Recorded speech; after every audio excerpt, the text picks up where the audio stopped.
The Indiana Fever's long-awaited playoff win should have been a moment of pure triumph. A storybook night that fans had been craving for nearly a decade. 6 players sidelined. Caitlin Clark out in street clothes. Whispers of officiating conspiracies still hanging in the air from earlier games. Everything about this matchup against the Atlanta Dream was supposed to be impossible, and yet the Fever broke through. They clawed, they fought, and they roared their way to the semifinals. The victory was meant to be about resilience, about Lexi Hull's game-saving steal, about Kelsey Mitchell's brilliance, and Aaliyah Boston's leadership. Instead, the WNBA found a way to twist it into controversy, and all eyes turned to Sophie Cunningham not for her play, but for a confrontation that never should have happened.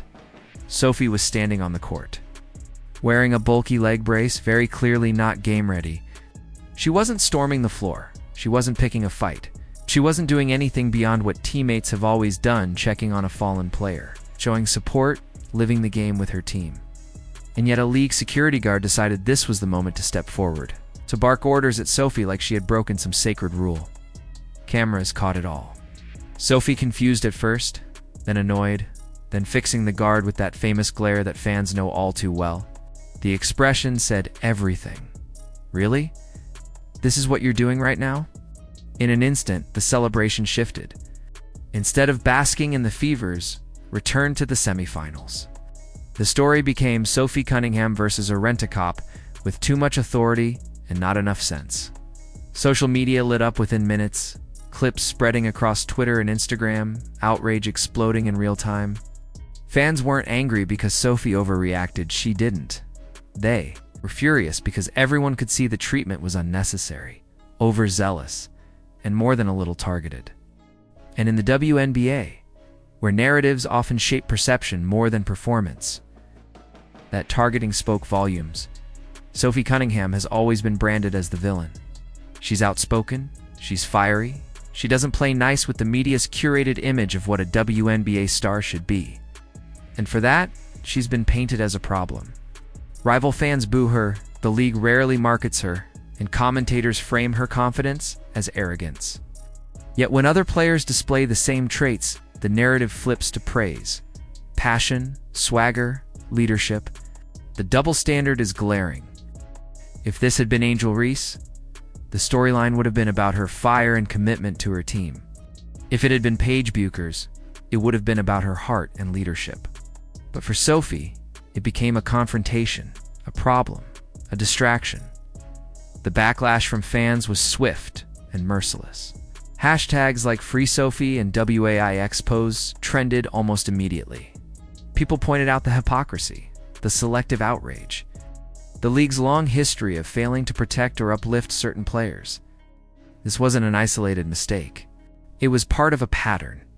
Caitlin Clark has been shoved, hacked, and taunted since entering the league, often with little whistle protection from referees. Sophie has been portrayed as the villain for years, despite having one of the most passionate fan bases in women's basketball. Together, their stories form a disturbing trend. If you don't fit the WNBA's preferred narrative, you don't get protection. Instead, you get marginalized, and in Sophie's case, harassed by your own league's staff. That's why this incident exploded far beyond a simple sideline misunderstanding.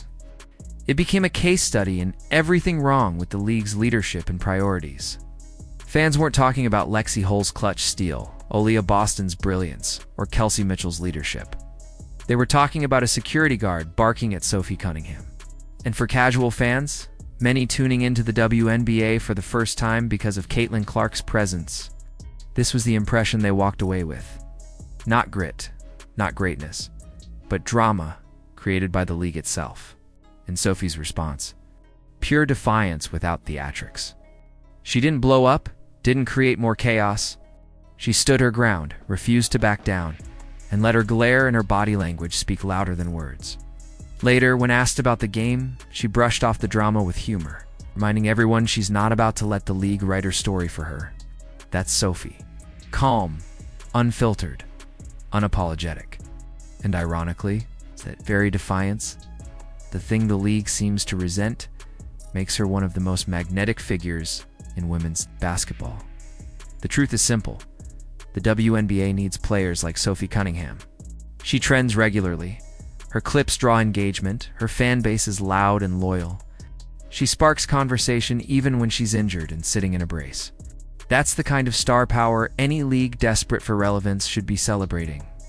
But instead of putting her front and center, the WNBA has repeatedly cast her as the villain, a role she never asked for, but one she wears like armor. And the fans notice. They're tired of the favoritism, tired of the selective outrage, tired of watching their favorite players treated differently, depending on whether or not they fit the league's preferred mold. What happened in Atlanta should have been a celebration, a defining moment of triumph for the Fever. Instead, it became yet another embarrassment for the WNBA, a reminder that the league too often gets in its own way. Fans don't want to see Sophie Cunningham confronted by mall cops in the middle of a playoff win. They want to see basketball celebrated, legacies respected, and stars protected. Until the league figures that out, moments like this will continue to overshadow the game itself. Do you think Sophie Cunningham was unfairly singled out by the WNBA?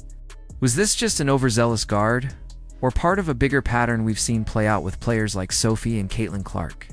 Let us know your thoughts in the comments. And don't forget to like, subscribe, and turn on all notifications so you never miss a breakdown of moments just like this.